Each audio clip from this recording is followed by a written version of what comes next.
I'm really a pretty simple man, not as simple-minded, but as in it doesn't really take much to make me happy. I don't need a huge house or a new car every 2 years. I just need a place to call home, good food, a little alcohol occasionally, and every now and then a woman to be with. Preferably a woman to share my life with. Again, I just want to be comfortable and relax with my significant other. My perfect day would be spending a couple hours fishing, working on an older muscle car or pickup, firing up the barbecue in the evening while enjoying a beer or two and eating a nice dinner. Then spending a quiet evening with a glass of bourbon while cuddling up with my wife and a good book. Simple. Very low maintenance. I'm going to admit right here, I am no movie star, athlete, or model. I'm actually rather average. I'm 5 feet 10 inches tall, brown hair, brown eyes, and in fairly decent shape. Right now, I'm 51 years old. I admit age has caught up with me. While I don't need a pill to get it up, it usually takes a while to get ready for the second round. My current girlfriend, Isabella, is 45 years old, and she is still rather attractive. Her long, lustrous, shiny black hair hangs down to the middle of her back. Yes, she is Hispanic. That's pretty common for one native to Costa Rica. She stands at 5'4", with a nice narrow waist and flared hips. We've been together for just over 5 years now. I hooked up with her about a year after I moved here, and we've been together ever since. A typical day for me starts at 5 a.m. I get up, shower, and get dressed, have some coffee, eat breakfast, and head to my boat. I always make sure to give Isabella a kiss before I leave. Most days I spend most of the morning out fishing, then come back and sell most of what I catch to the local shops off the dock. I occasionally have a charter for the tourists to help supplement my income. I really don't need the supplement though. I have enough stashed away to live pretty much the rest of my life. As I stated above, I really don't need a lot of money to have a nice life, especially here. Once I've sold off what I've caught, I head back to the house where Isabella has lunch made. After lunch, I clean any fish that I brought home and head into the garage to tinker with my latest toy. Right now, it's a 1967 GMC pickup that I'm building up. After a couple of hours, I'll get a glass of bourbon or a bottle of beer and relax out on the porch. Later, I'll fire up the barbecue and cook the steaks, fish, or chicken that we will have dinner. Isabella will usually join me with a glass of wine while we discuss our days as I'm grilling the food. After dinner, we both clean up and cuddle up on the couch as we read our books and converse about whatever subject comes up. Bedtime typically, though not always, finds us making sweet love before falling asleep in each other's arms. Even those nights where we don't engage in sex, we still cuddle as we sleep. We are both very happy and content. It really is an idyllic life. We do occasionally visit the local bar for dinner, drinks, and a bit of dancing. We do occasionally have friends over for an evening, so we are not hermits. It is a rather small town on the coast, and I am well known and liked. I could picture myself living out the rest of my life here until I saw her in the bar that evening.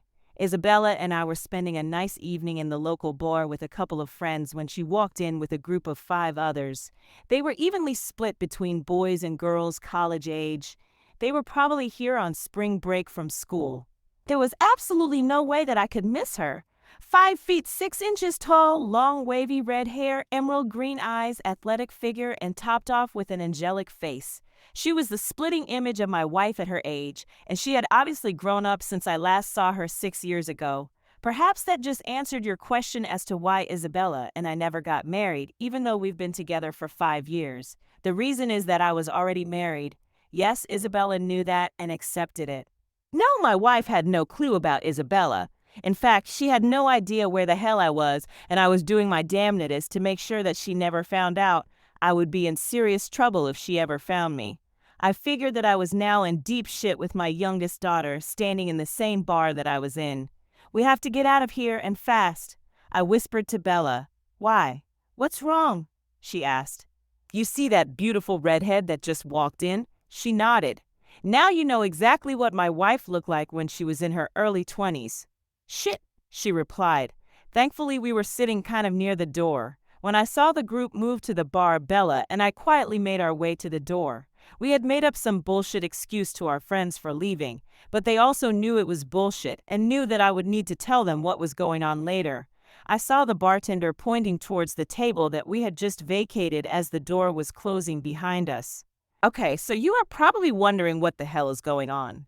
Actually, you've probably already figured out the general idea, but now you need the pieces filled in. The truth of the matter is that I'm hiding my cheating psychology from Hermes' wife. She cheated on me, then was planning on screwing me in the divorce unless I just went along with it. I used to be known as Damon Lewis. That was my given name when I was born. It's still my legal name, but not what I use anymore for obvious reasons. I grew up in a small town in California. I was the middle child with an older brother and younger sister. Out of all of us, I was the only one to go to college. My parents were killed in an auto accident in my junior year of college, and my brother died in a construction accident about a year later. My sister and I really never got along, so after the parents and brother died, we pretty much just drifted apart. We never even exchanged birthday or Christmas greetings anymore. I graduated with a degree in civil engineering and moved across the country for a job. I had been working for a large engineering firm for a couple of years when I met Patricia. Pat was a friend of a friend when we met at a party one Saturday afternoon. She had graduated college with a degree in history. Currently, she was working as a barista at a local coffee place. After spending about half an hour talking to her, it became obvious to me that her time at college was for two reasons. First, it was a way to keep from adulting for a few more years, and second, she was actually going for her Mrs. degree. For those of you unfamiliar with that terminology, a Mrs. Ju degree is when a girl goes to college in one of those easy majors so she can land a husband that will take care of her. Yeah, I know, red flags should have been popping up. Unfortunately for me, she was incredibly beautiful, charming, witty, and seemed rather intelligent. We seemed to get along well, so I asked her out on a date. She accepted. I took her to a nice restaurant, then a show. We had a good time, so I asked her out again. She accepted. After a couple more dates, we decided to be exclusive. She spent the night with me after the fifth date. 3 months later, I proposed. A year later, we were married. We settled into married life well. She quit her job to be a full-time mom when she found out that she was pregnant 6 months after the wedding. James Damon Lewis was born and was the light of our lives. Less than 2 years later, Michael John Lewis was born. After another 2 years, Sherry Patricia Lewis came into our lives. All three were beautiful, healthy babies. It didn't take long for me to be completely wrapped around Sherry's little finger. She was a daddy's girl all the way. We had decided that 3 was enough, so Patricia had her tubes tied afterwards. Life was great. Patricia stayed home to raise the kids as I was working to provide for the family. I was making a pretty good income, so the kids and my wife never lacked for anything. I was promoted to senior engineer at 30 years old. A year later, we bought our house in the suburbs. We both drove nice cars, and I had a 1972 Dodge Charger to play with in the garage. Patricia and I still made time for each other. We maintained a monthly date night where we would get a sitter so we could go out to dinner and a show or some other event. We still managed to have what I thought was a fulfilling sex life. Sure, over time it kind of got a little stale, but we both worked hard at it to make it right. We always had sex a minimum of 3 nights a week. I was also home every night. I wasn't one of those guys that traveled for work. As the kids grew up, Patricia began to get involved in the kids' extracurricular activities. She became a soccer mom, a football mom, and of course a dance mom. I never saw the slightest hint of unhappiness from her. I attended every single performance, game, and event that I could. I don't think that I missed more than 5% of the kids' activities. April 7th. I had turned 45 years old a few months before. The kids were in school, and it was lunchtime. I had just left a construction site that I was visiting near home and decided to stop there for lunch. I was following another car down my street about half a block in front of me when I saw it turn into my driveway. As I got closer, I saw the person that got out. I couldn't believe it. Danny Johnson was my best friend. He knew that I wouldn't be home, so what was he doing here? Something wasn't right. I decided to just drive past and park a bit down the street. I got to a spot where I was a way off but could still see my front door. I watched as the son of a bitch got to the door, pulled out a key, and let himself in. I called the office and told them that I was tied up on the project and would be late getting back. I got out of the car and walked back to the house and went around to the backyard. I knew that there was a small gap at the bottom of the blinds to our bedroom and that the blinds on the patio door were usually left open. Sneaking around the back of the yard, I was able to hide behind some bushes so I could see through the French doors. There was my wife in a very short robe, kissing my former best friend passionately. Yep, I already had my cell phone out and was videoing it. When they moved towards the hallway, I also moved so I could peek through the bedroom window. I caught it all with my phone. She dropped the robe as soon as she walked through the door. I had to stop recording after she had pulled his pants down. I left soon after. I just couldn't take watching anymore. I was numb when I got back to the office. I really had no idea that she would cheat on me. I needed more information. After a couple of hours, my engineering brain kicked in. I had a problem. Engineers solve problems. That's what we do. I could figure this out. I just needed a bit more time, so I called Patricia and told her that I would be a couple of hours late getting home. This really wasn't that out of the ordinary for me, though. While it didn't happen often, there were times when I needed to stay a bit late, so she had no reason to be suspicious. I went online and found what I needed: several small Wi-Fi security cameras. Those little ones aren't cheap, but I'm the one that handles the finances, so she would never see the bill until it was too late. I had them shipped to my office. I couldn't take the chance of her seeing them when they were delivered to the house. I then went to our finances and began making a few moves with our savings and retirement accounts. It was just some small stuff. The rest would wait. The last thing I did was to begin researching divorce laws. It wasn't pretty, so I needed to investigate further. Now for the hard part, I needed to act as natural as possible for the next week or so. I couldn't allow her to get an inkling that I knew what she was doing. I somehow managed to get away with it. I told her that I thought that I might be catching that cold that seemed to be going around. I wasn't sick enough to stay home, but it was best if I avoided close contact. No sex that night, and we slept on our own sides of the bed. I got the cameras and software on Friday, a couple of days later. I packed them in my briefcase before I went home. Still had the cold, but was getting better. Best to keep distance still. The next morning, Patricia went shopping. I took that opportunity to hide a couple of cameras in the bedroom. I also managed to hide a couple more in the living room and kitchen while the kids were out. I hid the recording unit in the attic. Patricia never went up there, so it was safe. I hung out with the kids on Sunday, just doing dad stuff. I barbecued steaks for dinner, watched a movie, and went to bed. I was a wreck at work on Monday. My mind kept wondering what I would see on the cameras later. I couldn't concentrate on my work. The day ended and I finally went home. Patricia did notice something wrong, but I told her that there was a personnel issue at work that I was dealing with. I fixed myself a bourbon on the rocks and went upstairs to shower and change. Patricia was busy in the kitchen, so I was able to sneak upstairs and download the video onto a flash drive. After dinner, I told Patricia that I needed to go into my home office to check on our finances and investments. After closing the door and firing up the laptop, I put in the flash drive and began reviewing the videos. It didn't take too long to fast forward to the point where Danny walked in. There was footage of their makeout session in the living room again, another blow in the bedroom, him screwing her on the bed. They went into the bathroom together, then came out an hour later, freshly showered. Then they dressed, another passionate kiss by the door, and he left. I would need to review this in more detail tomorrow at work. Patricia noticed that I was still moody when we were going to bed. I explained again that it was a personnel issue at work and couldn't discuss it, but I would probably end up having to fire someone that I liked. She understood, and she knew how much I hated firing anyone. The next morning, I got an even bigger shock. That's when I was listening to the audio part of the recordings. "So when are you going to dump Damon and run away with me?" Danny asked. "I can't for a while yet," she responded. "I want to wait until the kids graduate high school. It would be too much of a distraction for them before that. Besides, he makes really good money, and I want to get a pretty good nest egg built up before I take him to the cleaners." "You hate him that much?" "No. I like him okay, and he's providing for me pretty well, but I never really loved him. I always just saw him as a good meal ticket.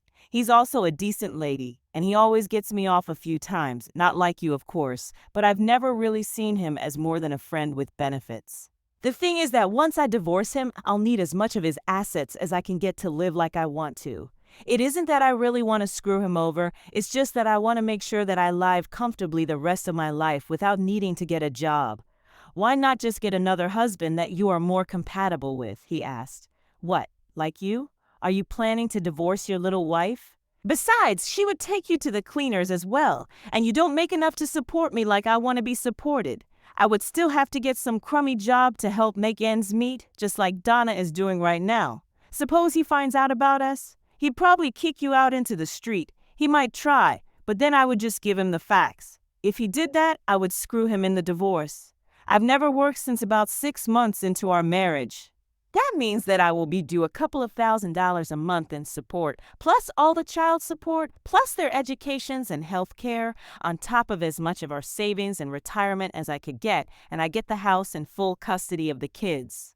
After hearing all of that, he will have no choice but to sit back and take it. Then, if he complains about it, I'll just turn off the sex to him. Believe me, if he wants to try and start shit, I'll ruin him. Okay, I've heard enough. Time to cut bait. The rest of the day I spent researching divorce laws in this state. It was rather bleak. I walked over to our legal office and discussed it with one of my friends who is a lawyer. We talked for about an hour.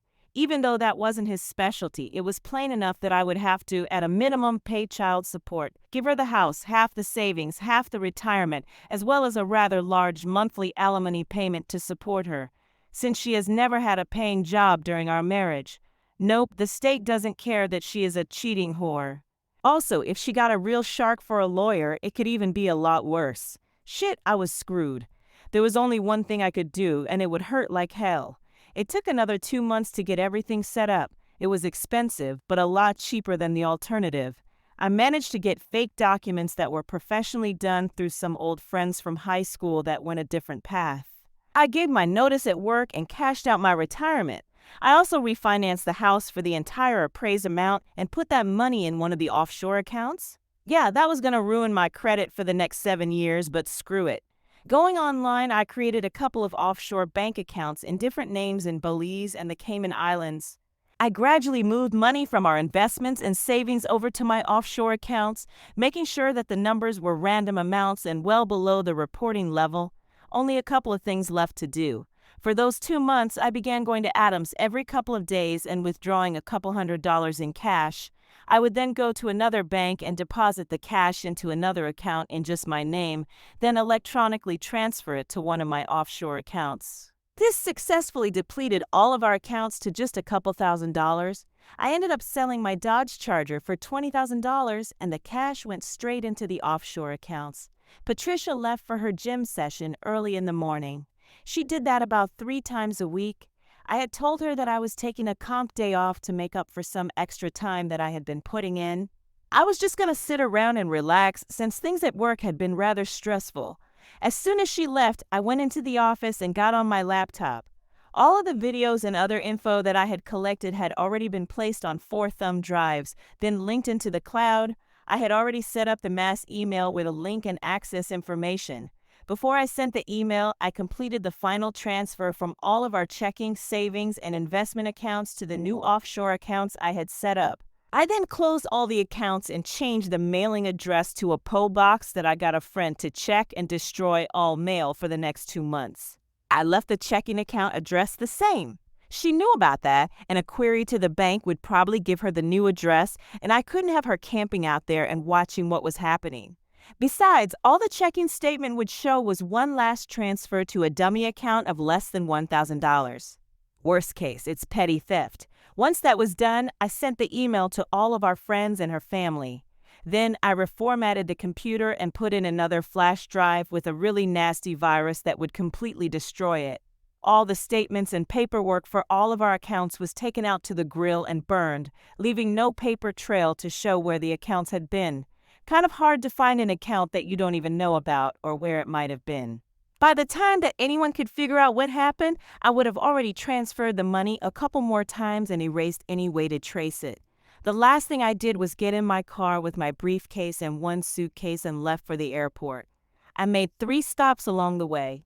One to the school of each of my children, where I dropped off a flash drive in the office to have them give it to my children, and one more stop to a Hole's house where I gave the last flash drive to his very confused soon-to-be ex-wife. I parked the car, left the keys in it, and walked to the terminal. 6 different flights, 3 rental cars, driving to other airports in 4 countries over a week's time, and I landed in Costa Rica to begin my new life with my new identity. Oh, before you think of me as a complete a whole, I should mention that I had set up a trust fund for my kids that would pay for all of their schooling, as well as ensure that they each got enough money to take care of what they needed. My friend at work agreed to be the trustee for the fund. He was to make sure that they got what they needed, but not one penny could be used by my wife. Food and rent for the kids were included, so she would have a decent place to live and food to eat, but no extras. Of course, the bank would be foreclosing on the house, so she would need to find somewhere to rent. Because of everything I had done and the investments that I made, 6 years later, I had over $5 million in banks and investments. Daughter Sherry's point of view, spring break in my junior year of college. I was studying engineering like my daddy did. I haven't seen him since he left home 6 years ago. My God, the mess he left was horrible. I understand why he did it. He left all 3 of us a flash drive showing what Mom was doing. I couldn't believe it when I heard her tell her lover what she was planning on doing to Daddy. I have to admit it was a hard time for a while. Mom lost the house and we had to find a much smaller house that we could rent. Mom even had to find a job. God, she hated that. At least Dad left us a trust to take care of us. We never lacked for food or anything else we needed. We did need to account for things. It was very specific, nothing for Mom. If she needed clothes, she had to come up with the money somewhere. She always had enough to eat, and she was living at the rental with us, so she had shelter. But it was pretty bleak for her otherwise. Thankfully, I was only there until I graduated. Mom and Danny fought a lot. Oh yeah, Danny's wife pretty much screwed him in their divorce. Mom and Danny ended up moving into a small single-bedroom apartment after I left for college, and the trust stopped paying for the house that we were living in. They couldn't afford the rent after that.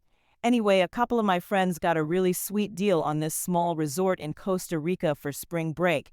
It was a smaller resort that was a bit out of the way from the main spring break destinations. So, since we were kind of not in the mood for the heavy partying that we'd done the last couple of years, we decided to go there. There were 2 rooms, the boys in one room and girls in the other. Yeah, we were 3 couples, but I wasn't really that serious with the guy I was with at the time. We had some fun, but I think that both of us knew that there wasn't really a future with each other. We had been there for 2 days when the guys decided that they wanted to try out some deep-sea fishing. Us girls just wanted to do a little sunbathing on the boat. After being pointed to a local bar where some boat owners that occasionally took out charters were, we walked over and went in. We had just gotten to the bar to inquire who we might talk to about chartering a boat as we were ordering some drinks when I caught a glimpse of an older couple sneaking out the door.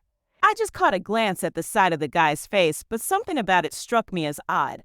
I couldn't put a finger on it, but there was something about the face. Anyway, the bartender pointed to a table and began fixing our drinks. Drinks in hand, we went over to talk to the 2 couples that were seated at the pointed-out table. Josh, one of the guys in our group, inquired about chartering a boat for tomorrow, indicating that the bartender had pointed them out as possibly being able to help us out. Oh, he was probably talking about David, but you just missed him. He and Isabella just left. One of the men said, "Damn." Josh replied, "Is there any way that we can get in touch with him? We really want to go out tomorrow." Well, the old guy began. "Probably the best bet is to be down at his boat before 6 a.m. tomorrow morning. He usually takes it out for some fishing around then. Just go down to the docks and look for Sherry Patricia." "What did you say?" I screamed. "I said to look for a boat called the Sherry Patricia. That's David's boat." He replied, looking confused. Oh my God. I began hyperventilating. "Senorita, are you all right?" one of the women asked. "What did you say his name was?" I asked, completely ignoring the question. "His name is David. David Knight," was the reply. "Oh, my God, it can't be," I whispered to myself. "What's wrong, Sherry?" Nick, my boyfriend, asked. I saw the 2 couples' eyebrows raise when he called me by my name, the name of the boat. "Do you know my middle name?" "It's Patricia. I'm Sherry Patricia. Patricia is my mom's name. My family has a tradition of the oldest son having the father's first name as a middle name. My parents extended that to have their daughter's middle name be the mother's first name. He named his boat after me." I suddenly realized what it was about the glimpse of the side of that face was, holy shit, come on. We need to go now. I told my friends, looking at the two couples, I asked, where's his doc? I need to get there before he leaves. As I said, he usually doesn't leave until about 6. No, he's leaving now. He saw me and he's running again. I need to catch my daddy before he leaves me again. The silence that came over the bar was deafening. The looks of total shock on the two couples and all of my friends would have been comical if I hadn't been on the verge of a complete breakdown at the moment. Are you sure? The older gentleman asked. After nodding my head, he stood up and began moving towards the door. Come, I will show you. It wasn't a large town, so we got there in only a few minutes. Seeing his boat, I ran down the dock and jumped onto it. He wasn't there. I turned to my friends. Go back to the resort. I'll see you there in the morning. I said, are you sure? We should probably stay to make sure you are okay. He could hurt you or something. After all, it might not even be him. No, I'm sure. I need to do this alone anyway. This is a private matter. Besides, if I'm wrong, he won't come here until the morning, and you guys will be here early in the morning when he gets here anyway. If I'm right, he will be here shortly to get away, and having all of us here will just scare him away. Now go. I don't want him to see you. After a couple more assurances, they left, but I knew that they wouldn't go very far before hiding out and watching. Sure enough, it was only 10 minutes later that a pair of headlights neared the dock. I hid in the cabin as the two figures got out of the vehicle and began carrying their items towards the boat. I had texted James and Mike to get on a conference call with me, and it was an emergency. As soon as they were on, I told them to keep quiet and that I was putting them on speaker. Whatever they heard, they were to remain silent unless I told them otherwise. After getting their assurances, I set my phone on the table beside me. Now, from David's point of view, what the hell was she doing here? Did they somehow manage to track me down? Did she know that I was here? Or was this one of those random coincidences that karma throws at you to screw everything up? At least I saw her before she saw me, and I don't think that she even saw me as we left the bar. Still, I couldn't take that chance. If they were looking for me, I still had a pretty good shot at escaping. Assuming that they weren't sure that I was here, I had changed enough that any old photo probably wouldn't work to get anyone here to recognize me. On top of that, I had completely changed my identity, so no one here would know anything about Damon Lewis. As we were carrying our food and luggage to the boat, I glanced at the name. Why did I have to go and name my boat after her? Another reason to get out of here before she could see it. Shit, how long had she even been here? It didn't seem like she had just arrived. Come on, Bella. We need to get moving. I figure at least a week, possibly 2, and we can come back. I said to her as I was setting down the cooler on the deck, excuse me, are you David Knight? My friends and I would like to discuss the possibility of chartering your boat for the day tomorrow. I heard a melodious voice say from inside the darkened cabin, no, don't let it be her. Sorry, but it isn't available. I have another job with my boat that will take the next 2 weeks, and I need to get moving to be on time. Can't help you, and I really need you to get off my boat now. I'm in a kind of a hurry. Seriously, Daddy, you're gonna run out on your daughter again. She said I tried. I really tried. I used all my willpower to tell her that I didn't know what she was talking about. It didn't work, I just couldn't say the words. She turned on the light, and I turned to face my beautiful baby girl. One look at her, and I fell to my knees sobbing. I'm sorry, baby. I'm so sorry. I just couldn't think of anything else to do. It was the hardest thing in the world for me to leave you and your brothers. You were my entire world, but I just couldn't stay. I blubbered, Dad, you left us without a word. You never even said goodbye. No word, no anything. For 6 years, we didn't even know if you were alive. She scolded. I know, baby, and I'm so sorry, but I just couldn't take the chance that she would find me. I couldn't tell you goodbye because she might have discovered what I was doing. Believe me, baby, I have hated that every day for the last 6 years. Yet you were just about to run away from me again. Yes, I didn't think that you saw me. I wasn't sure if you were here looking for me or if it was just a coincidence. If it was just a coincidence, I figured it would be less painful for you if you never knew that I was here. If you were looking for me, I couldn't take the chance that you would tell your mother or the authorities where I am. Well, the second part makes sense. After all, you are probably looking at some prison time if they can ever extradite you back to the States. Of course, that's if your wife didn't find a way to get here and kill you first. She really had a wicked smile. I'm sorry for what I put you through, baby. I wish I didn't have to, but I just couldn't go through with what she had planned. I would have been emasculated by her, or she would have ruined me and never allowed me to see you again while I was paying her to screw around. No matter what I did, if I had stayed, I would have lost all of you. I figured that since I was going to lose you and your brothers anyway, at least this way I could provide you with everything you needed and keep some of my dignity. I'm really sorry for what happened. I truly wish that there had been another way. So I assume that as soon as I get off this boat that you are going to hightail it out of here then. I did have a bit of a chuckle at that. No, I figured that it would take your mother a minimum of 3 days to get here. Getting the authorities involved takes even longer for them to act. I'll stick around for a couple more days. Besides, I have a line with a small group that might be interested in chartering my boat tomorrow. She smiled. Only if I get the family discount. Now, are you going to introduce me to your friend? After introductions were made, Sherry asked, "Why haven't you gotten married yet, since it appears that the two of you are in love?" 2 reasons, actually. First and foremost, as far as I know, I'm still married to your mother. Second, I will only marry someone with my real name. Should I use that? I could be tracked down, and that could cause a lot of issues.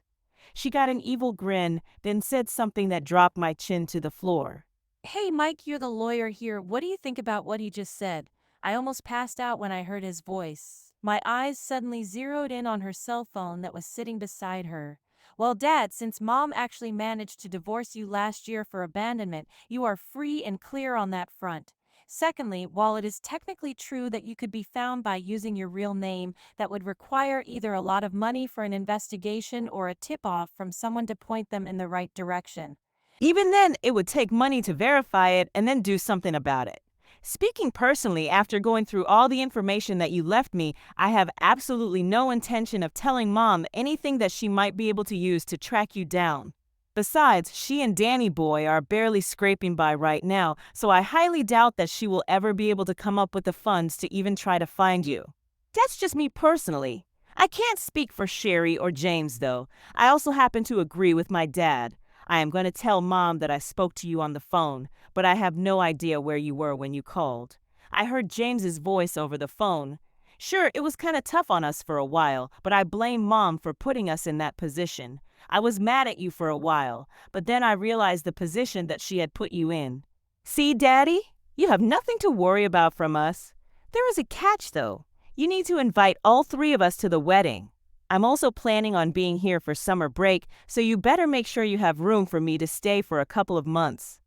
Sherry added Isabella, and I talked with Sherry and the boys for a bit longer before they needed to hang up. Sherry then went out onto the deck and called for her friends to come aboard. She laughed when they asked how she knew that they were still there. Everyone had a great time the next day out on the ocean. I did give them the family discount for free. Sherry spent a bit more time with me over the rest of the week before she had to go back to school. True to her word, she spent 2 months over the summer with us. I had some additions made before the next summer when the boys would be coming out also. Isabella and I were married that summer while all 3 of my children were there. 5 years later, "Are you ready, Princess?" I asked. "More than ready, Daddy," Sherry replied. I almost fell to the floor in laughter at the looks on Patricia's and Danny's faces as I walked by baby girl down the aisle. Danny had been perturbed when Sherry had bypassed him and asked James to walk her down the aisle at her wedding. What they didn't know was that it was a setup. I was the one who was actually going to give her away. Yes, James was totally in on it. They did that to hide the fact that I would be there. Isabella told me later that she had quite a few questioning looks as Mark escorted her to the front pew. It wasn't until I had finished my role and sat beside her that people began to understand what was happening. "Who gives this woman away to be wed?" asked the preacher. "Her father does." I said, I felt the glare on my back from Patricia. Oh, she knew that the kids had been in contact with me. She just didn't know how much. She also had no idea where I was.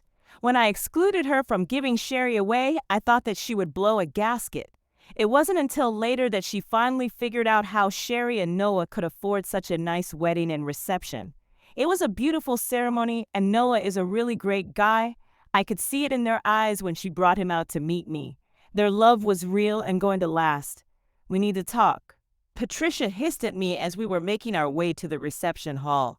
"I really don't think that is necessary. I already know that I didn't do anything wrong, and I have no interest in whatever bullshit excuses you have for cheating on me."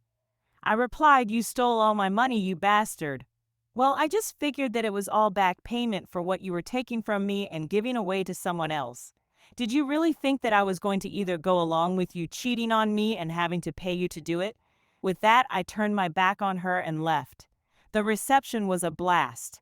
I had paid for a full hosted bar. When the DJ called for the father-daughter dance, Danny stood up and began walking towards the dance floor. Sherry just blew right past him as if he wasn't even there and grabbed my hand to lead me out to dance. Of course, Isabella and I danced quite a bit that night as well. My two sons also made a point to dance with her on a few occasions.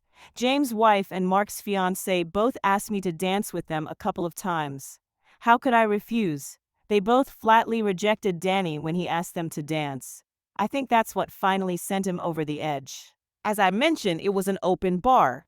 Danny apparently was taking full advantage of that. He had been humiliated all day, from the time that I walked my daughter down the aisle instead of him, to being excluded from being mentioned and giving her away, to being ignored during the father/daughter dance, and being flatly rejected when asking my son's wife and fiance to dance. He was feeling his liquid courage when he finally decided to try and put me in my place. He actually had the balls to ask Isabella to dance. She never even said a word. She just looked at him for a minute as if she were looking at a bug that had just landed beside her, then turned and resumed the conversation she was having with the couple next to her as if he wasn't even standing there. I saw his face turn white, then red with rage. Several other people also had stopped their conversations and were watching. I had moved right behind him as he pulled back to take his swing at my wife. Catching his swing in mid-flight, I turned him around and informed him that he had worn out his welcome here. I noticed more than a few phones were out recording the action. I remained calm and told him to go home and sleep it off, and if he ever tried to strike my wife again, I would put him in the hospital for a week. Danny had gotten soft and slow over the years. On the other hand, I was lean and strong from working on my boat and cars for years. I lived a simple life, ate healthy, and kept fit. I was also pretty much sober, and he was close to being drunk. I let him take the first 3 swings. I was able to easily block them. I did warn him after the first 2 misses, 3 strikes and you're out.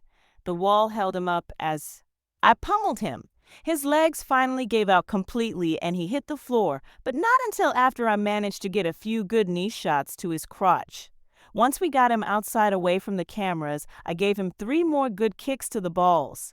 It's going to be a long time, if ever, before he gets it up again. Now you are probably wondering about me being arrested for what I did.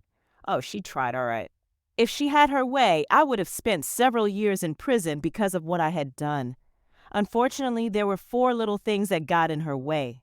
First off, she had no documentation on what I had done. She couldn't prove that I actually took any money because I had destroyed all the statements, and she had never bothered to concern herself with how much money we actually had or where it was. As far as the records that were available showed, we were just barely scraping by and living paycheck to paycheck. She didn't even have a clue as to where to even begin looking for our investment accounts. My retirement went directly to one of my offshore accounts. Speaking of which, when she finally gave up and filed for divorce because of abandonment, she just went quick and easy. Just a straight split of assets at the time. Of course, there were no assets by that time. Third, all 3 kids agreed to testify that I was living in a dilapidated house with no known means of income, except for selling a few fish at the local market every day. Finally, all she could prove was petty theft for less than $500. The statute of limitations had long since run out on that. I did agree to give her a check for 60% of what was in the checking account on the day. I left just to show that I was a nice guy. It came to $576.93. Of course, all the videos showed that Danny attacked my wife first, me second, and I gave him ample opportunity to walk away. It was determined to be self-defense, and he ended up in the hospital for 2 weeks. He ended up losing the shitty job that he had. Patricia ended up divorcing Danny. The damage was too much, and he could never get it up again. Without sex, they really had nothing to keep them together. Isabella and I stayed in Costa Rica. Even though we could have moved back to the States, we both love the laid-back lifestyle and cheap cost of living. We do make trips back to the States a few times a year to see the kids and grandkids, though. They also manage to come down and visit regularly as well. We ended up buying a larger house to accommodate them. My anger at Patricia had abated by this time. While I no longer loved her or wanted her for my wife, I decided that she had been punished enough. She ended up moving down to Costa Rica and renting my old house from me. I helped her get a job as a waitress at the local bar. It isn't much money, but at least she can keep a roof over her head and food in her stomach. Isabella and I now frequent that bar more than we had in the past. It continues to burn her about what she lost every time she sees us together as she is serving us our drinks. No, we are not worried about her spitting in our drinks or on our food. I have made it clear to her that she would be left homeless and unemployed in the streets of a third world country if that were to happen. She would also lose contact with all of her children and grandchildren. She goes out of her way to make sure that we are well taken care of. About to go, Isabella just came out the back with the steaks and sea bass for me to put on the grill. The kids and their families will be arriving soon, so I need to get dinner going. As I was putting the meat on the grill, Isabella went back inside to check on the house cleaner we hired to get the house ready for the kids. I smiled when I heard her as she addressed the house cleaner. "Come on, Patricia. Hurry up. The guests will be here soon. We aren't paying you to sit on your bum and twiddle your thumbs." Okay, so maybe I still have a bit of resentment left,